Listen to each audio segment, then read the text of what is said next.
We're here, at your establishment now, and tell us a little bit about your spot here in the Mission. We are on the 22nd and Mission, basically. Yeah, 22nd Street corridor. We've got Copa Loca. We've got us. We've got the Strauss frozen yogurt. We've got foreign cinnamon around the corner. We got Garçon up here. And this is a micro hood right here. This is really like 23rd, not as rad. 21st, not as rad. 22nd just happens to have Latin American club, makeout room.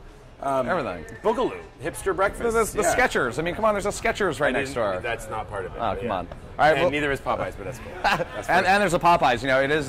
We are filming on a Tuesday, and as you know, Tuesday, 99 cents for 2. How do you know that being a vegan? Hey, man, things that you just know. The office clears out. Yeah. All right, let's head on in. What we're going to do is you're going to show us kind of how you show us the war zone back here. 550 square feet, tiny, tiny, tiny spot. Kind of mocked after the bakeries in Europe. Which get a lot done in a small space, as we do.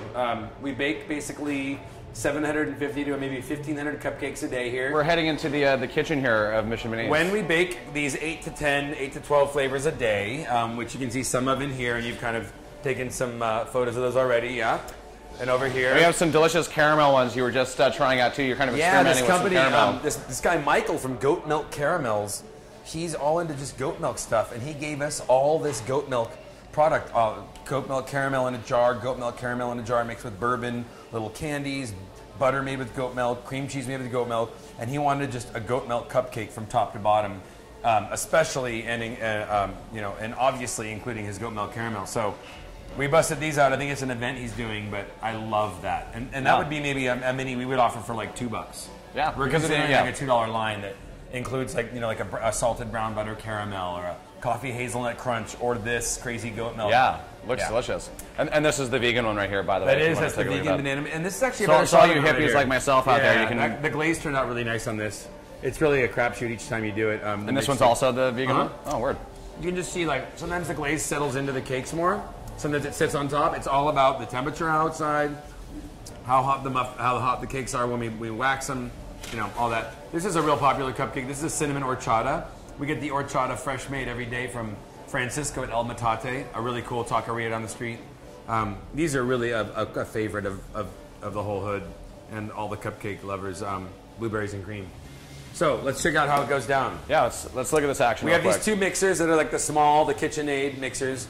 We have bowls that go in here. And we have this larger mixer that we use for making like big amounts of frosting. You mix all your dry ingredients over here. Like I said, kosher salt, baking soda, baking powder, sugar, flour, in some cases cinnamon, in some cases dried cocoa powder, all in one. Over here you do everything else, like your pre-softened butter, your oil, your canola oil or vegetable oil, your eggs, your milk or coconut milk, even stuff like sour cream. And this is kind of theater of the mind. You're imagining this is actually happening because it's a bit longer of a process. It is a long process. So we get the wet going over here, and we get the blender on, and we're mixing the wet. And as we're mixing the wet, I call it wet and dry. It's really basic. Everything on the menu that's on the ingredients that's wet is obviously wet, including vanilla extract and things like that. And then you take the dry. This is after you've sifted this all around with just a whisk. You don't need to properly re-sift it and bring it back in. You slowly add the dry to the wet. So we've mixed our wet, we've mixed our dry, now we're putting them together. You slowly add it in. You'll see this, we'll speed it up, as it's going. Coming from this side, better for the camera. Again, I'm dropping my dry ingredients into my wet ingredients. They're both in similar bowls.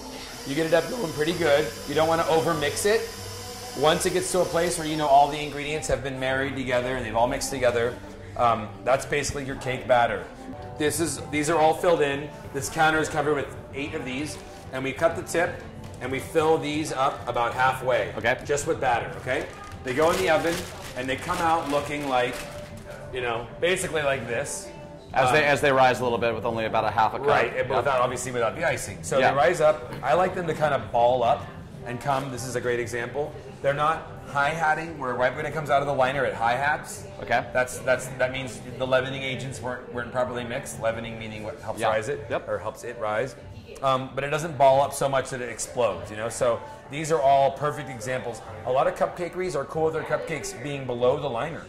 I don't know if you've seen that. It's like this OCD kind of observation I make, but we like them all to kind of ball up. So whether I need to tweak the ingredients for that or research the cake, that's obviously where it lays. I get it to happen. So they kind of all look similar, but the ingredients are quite different. I mean, this has This has coconut milk and sour cream in it.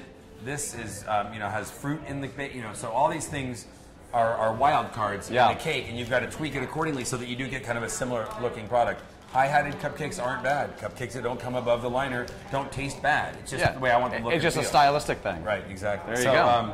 We've just been starting to do full-size cupcakes in our style, that kind of like, soft serve dollop frosting, and they're selling really well. And that's for the few people who do want to come in and get a full-size cupcake. Full-size, yeah. But, arguably the best part about the Mission Minis cupcakes is, if someone's trying to watch their calorie intake or whatnot. Not only that, if you want to try 5 things. You want to try 5 different things, yeah. But what's great is, I make the mistake of saying, they're mini cupcakes, so I'll have a couple of them, but then it ends up being a full cupcake. And what do you want to do when you go into a bakery? You want to basically try a bite of everything. Absolutely. It's like C's Candies. You open it up, you try a bite of everything. So true that. I made it to where you come in, and you don't have to commit to this huge cake of one flavor.